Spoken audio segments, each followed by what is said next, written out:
আজ তোমাদের সঙ্গে শেয়ার করব মাছের একটা রেসিপি। তোমরা তো রুই মাছ সবাই খাও, আমি জানি, এভাবেও হয়তো খাও, কিন্তু আমি যেভাবে করেছি তোমাদের দেখাচ্ছি।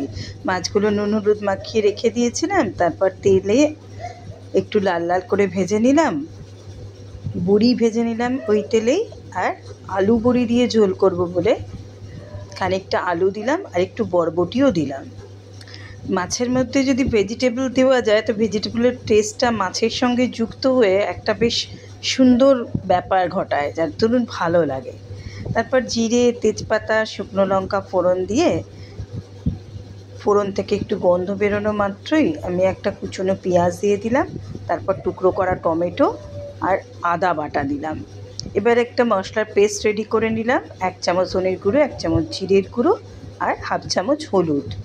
তারপর যেই টমেটোটা একটু গলে এলো, আলুটা মোটামুটি ভাজা ভাজা হয়ে গেছে, তখন আমি ওই মশলাটা দিয়ে ভালো করে, যতক্ষণ না তেল ছাড়ছে, মশলাটা ভালো করে কষিয়ে নিয়ে খানিকটা গরম জল দিয়ে দিলাম।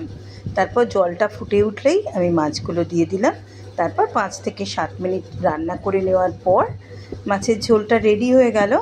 তারপর এর মধ্যে উপর থেকে বড়ি আর ধনেপাতা ছড়িয়ে গরম ভাতের সঙ্গে দুপুরে সার্ভ করলে এই মাছের ঝোল দিয়ে ভাত খেতে কিন্তু বেশ ভালো লাগে।